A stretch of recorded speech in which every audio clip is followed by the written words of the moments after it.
India 360 update చూద్దాం. Covid మహమ్మారి నుంచి ప్రపంచ దేశాలు ఇప్పుడిప్పుడే కోలుకుంటున్నాయి. పలు దేశాలు దీని ప్రభావం నుంచి పూర్తిగా తేరుకోనేలేదు. కొత్త వేరియంట్స్తో మళ్ళీ ఆందోళనకు గురిచేస్తోంది. ప్రజల జీవితాలను అస్తవ్యస్తం చేస్తూనే ఉంది. ఇది చాలదు అన్నట్టుగా ఇప్పుడు మరో భయంకరమైన బ్యాక్టీరియా విలయ తాండవం చేస్తోంది. అది మనిషిలోకి చొరబడితే మాంసాన్ని తినేస్తోంది. ఒక్కసారి సోకిందంటే చాలు 48 గంటల్లో ప్రాణాలు గాల్లో కలిసిపోతాయి. ఇప్పుడు ఈ బ్యాక్టీరియా జపాన్లో తీవ్ర కలకలం రేపుతోంది. స్టెప్టోకోకస్ గ్రూప్లకు చెందిన ఈ బ్యాక్టీరియా కారణంగా ఎంతమంది చనిపోయారు? అసలు ఈ వ్యాధి లక్షణాలు ఎలా ఉంటాయి? ఎలా సోకుతుంది? మనిషి మాంసం తింటున్న బ్యాక్టీరియా ఏది? డెడ్లీ బ్యాక్టీరియాతో జపాన్లో పరిస్థితి ఎలా ఉంది? ప్రపంచంలో మరో మహమ్మారి దాడి చేయనుందా? కరోనా మహమ్మారి ప్రపంచాన్ని వణికించింది. కనీవిని ఎరుగని రీతిలో మానవాళిని భయపెట్టింది. చెంతనే బిడ్డ ఉన్నా తల్లి కూడా ముట్టుకోలేని పరిస్థితిని సృష్టించింది. అధికారిక లెక్కల ప్రకారం ఈ రాక్షస వైరస్ ప్రపంచవ్యాప్తంగా 70 లక్షల మందిని బలికొంది. ఎందరో జీవితాలను కోవిడ్ నాశనం చేసింది. ఈ వైరస్ మారణహోమం చూసిన తర్వాత ప్రపంచవ్యాప్తంగా వైరస్ అన్నా బ్యాక్టీరియా అన్నా ప్రజలు గజగజ వణికిపోతున్నారు. ఇప్పటివరకు వైరస్లు బ్యాక్టీరియాలతో మనిషి సహవాసం చేశాడు. అంత భయం ఉండేది కాదు. కానీ కరోనా తర్వాత మాత్రం వైరస్ బ్యాక్టీరియాలంటే భయంతో వణికిపోతున్నాడు. ఇలాంటి తరుణంలో జపాన్లోని ఓ బ్యాక్టీరియా కల్లోలాన్ని సృష్టిస్తోంది. ఇది అరుదైన బ్యాక్టీరియాగా జపాన్ శాస్త్రవేత్తలు గుర్తించారు. అది మనిషిలోని కణజాలాన్ని నాశనం చేస్తున్నట్టు కనిపెట్టారు. సింపుల్గా చెప్పాలంటే మనిషి మాంసాన్ని ఈ బ్యాక్టీరియా తినేస్తోందన్నమాట. ఇది సోకితే 48 గంటల్లో మనిషిని చంపేస్తోందట. ఈ బ్యాక్టీరియాతో సోకే వ్యాధికి స్పెక్ట్రోకోకల్ టాక్సిక్ షాక్ సిండ్రోమ్ STSS అనే పేరును జపాన్ శాస్త్రవేత్తలు పెట్టారు. ఈ డెడ్లీ బ్యాక్టీరియా సోకి గతేడాది 941 కేసులు నమోదయ్యాయి. కానీ ప్రస్తుతం ఈ రాక్షస బ్యాక్టీరియా మరింత దారుణంగా విజృంభిస్తోంది. ఈ ఏడాది జూన్ నాటికే 977 కేసులు నమోదైనట్టు Japan National Institute of Infectious Diseases వెల్లడించింది. ఈ బ్యాక్టీరియా విజృంభిస్తుండటంతో జపాన్ ప్రజల్ని భయాందోళనకు గురిచేస్తోంది. ప్రస్తుతం STSS వ్యాధి కేసులు భారీగా పెరిగే అవకాశం ఉందని జపాన్ శాస్త్రవేత్తలు చెబుతున్నారు. ఈ ఏడాది కేసుల సంఖ్య 2500కు చేరుకోవచ్చని అంచనా వేస్తున్నారు. మరణాల రేటు మాత్రం ప్రమాదకరంగా 30% పెరగొచ్చని నిపుణులు ఆందోళన వ్యక్తం చేస్తున్నారు. అయితే అసలు STSS అంటే ఏంటి? ఈ బ్యాక్టీరియా మనిషికి ఎలా సోకుతుంది? దాని లక్షణాలేంటి? జపాన్లో సోకుతున్న ఈ బ్యాక్టీరియా స్పెక్ట్రోకోకస్ గ్రూపునకు చెందింది. అది మనిషి శరీరంలోకి చేరిన తర్వాత STSSగా మారుతుంది. ఈ వ్యాధి ఇన్ఫెక్షన్ అన్ని అవయవాలకు సోకుతుంది. క్రమంగా ఒక్కో అవయవం పనిచేయటం ఆగిపోతుంది. దీంతో 48 గంటల్లో మరణం సంభవిస్తుంది. ఈ వ్యాధి సోకిన ప్రతి 10 మందిలో 3 చనిపోయే అవకాశం ఉందని జపాన్ శాస్త్రవేత్తలు వెల్లడిస్తున్నారు. ఈ కేసులు జపాన్ రాజధాని టోకియోలోనే ఎక్కువగా నమోదవుతున్నాయి. ఈ నగరంలోనే 145 కేసులు నమోదైనట్టు స్థానిక మీడియా వెల్లడించింది. మనిషి మాంసాన్ని తినే ఈ బ్యాక్టీరియా నీటి ద్వారా శరీరంలోకి చేరుతుంది. ఎక్కువగా కలుషిత నీళ్లున్న స్విమ్మింగ్ పూల్స్, కొన్ని రకాల నదులు, సరస్సుల్లో ఈ బ్యాక్టీరియా ఉన్నట్టు శాస్త్రవేత్తలు నిర్ధారించారు. ఇది నీటిలోకి దిగినప్పుడు శరీరంలోకి చొచ్చుకుపోతుంది. ఇది సోకిన వెంటనే పనిచేయటం ప్రారంభిస్తుంది. క్రమంగా మనిషి మాంసాన్ని తినేస్తుంది. దీంతో ఒక్కో అవయవం పనిచేయకుండా మారటంతో మరణం సంభవిస్తుంది. అయితే ఈ వ్యాధి లక్షణాలేంటి?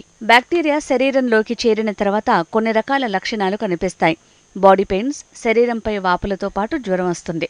అంతేకాదు రక్తపోటు పడిపోవటం, శ్వాసకోశ సమస్యలు, గొంతు నొప్పి, శరీర కణజాలాన్ని చంపేసే నెక్రోసిస్ లాంటి లక్షణాలు కనిపిస్తాయి.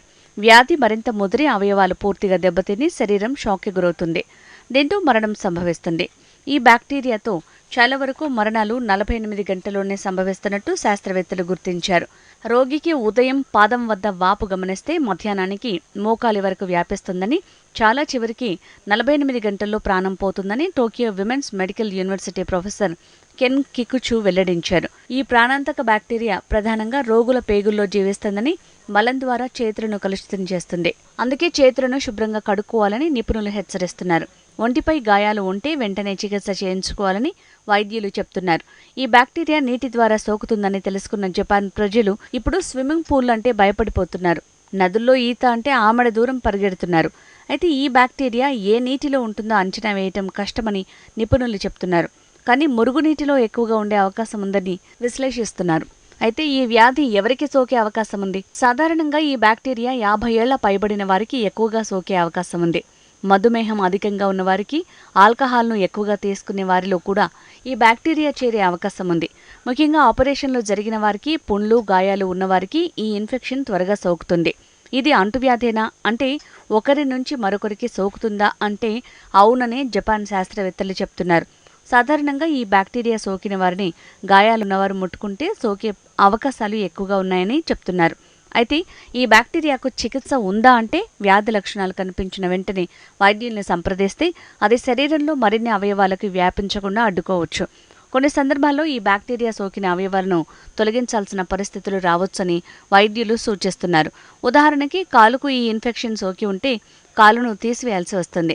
ఇన్ఫెక్షన్కు గురైన ప్రాంతంలో శరీరాన్ని ఆ వైరస్ తినేయటంతో దాన్ని బాగు చేసే అవకాశం ఉందని వివరిస్తున్నారు. అంటే ఈ బ్యాక్టీరియా సోకితే అవయవాన్ని కాపాడటం కష్టమేనని స్పష్టంగా తెలుస్తోంది. మరింత సింపుల్గా చెప్పాలంటే బ్యాక్టీరియా లక్షణాలు వెంటనే గుర్తిస్తే సంబంధిత ప్రాంతంలో కణజాలాన్ని మాత్రమే తొలగిస్తారు. దీంతో ఆ కణజాలం మళ్లీ రికవర్ అవుతుంది. ఒకవేళ అది ఏదైనా అవయవానికి పూర్తిగా చేరితే తొలగించాల్సి వస్తుంది. అంతేకాదు, వ్యాధికి చికిత్స చేసినప్పటికీ ఎస్టీఎస్ఎస్ ప్రాణాంతకం కావచ్చని వైద్యులు చెప్తున్నారు. అందుకే ఈ బ్యాక్టీరియా చాలా ప్రమాదకరమైనదిగా నిపుణులు వివరిస్తున్నారు. ఇదిలా ఉంటే ఈ వ్యాధి కూడా పిల్లలకు సోకే ప్రమాదం ఉందని నిపుణులు అంచనా వేస్తున్నారు. పిల్లలకు ఈ బ్యాక్టీరియా సోకితే వచ్చే వ్యాధిని స్ట్రెప్ట్ థ్రోట్ అని పిలుస్తారు. ఈ వ్యాధి చిన్నారులకు కూడా సోకుతుండటంతో జపాన్ ప్రజలు మరింత ఆందోళనకు గురవుతున్నారు. చిన్నారులు తెలియకుండా నీటిలోకి దిగితే ఆ వ్యాధి సోకే అవకాశం ఉంది. అందుకే చిన్నారుల్ని ఓ కంట కనిపెట్టాలని అక్కడి నిపుణులు సూచిస్తున్నారు. కలుషిత నీటిలో స్నానం చేయొద్దని, స్విమ్మింగ్ పూల్ శుభ్రంగా ఉంటేనే అందులోకి దిగాలని వివరిస్తున్నారు. అయితే ఈ బ్యాక్టీరియా కొత్తదేం కాదని ప్రపంచ ఆరోగ్య సంస్థ WHO చెప్తోంది. గతంలోనూ పలు దేశాల్లో గుర్తించినట్టు WHO వెల్లడిస్తోంది. 2022లో కనీసం 5 యూరోపియన్ దేశాల్లో ఈ కేసులను గుర్తించినట్టు వెల్లడిస్తోంది. కోవిడ్ పరిమితులు ఎత్తేసిన తర్వాత ఈ కేసులు ఎక్కువ అవుతున్నట్టు WHO స్పష్టం చేస్తోంది. కాకపోతే ఈ దేశాల్లో దీన్ని మాంసం తినే బ్యాక్టీరియాగా పిలుస్తున్నారు. పలు వాతావరణాల్లో కనిపిస్తున్నట్టు చెప్తున్నారు. ఈ బ్యాక్టీరియా కొన్ని వారాల పాటు జీవిస్తుందని నిపుణులు వివరిస్తున్నారు. ప్రస్తుతం జపాన్లో వ్యాపిస్తున్న ఈ ప్రాణాంతక బ్యాక్టీరియా అంతర్జాతీయ ప్రమాణాల కారణంగా ప్రపంచవ్యాప్తంగా వ్యాపించే అవకాశం ఉందని నిపుణులు హెచ్చరిస్తున్నారు.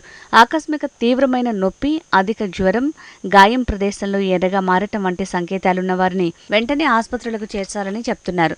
ఆయా దేశాలు ఈ విషయంలో జాగ్రత్తలు తీసుకుంటే ఇన్ఫెక్షన్ను అరికట్టడానికి అవకాశం ఉంటుందని నిపుణులు హెచ్చరిస్తున్నారు.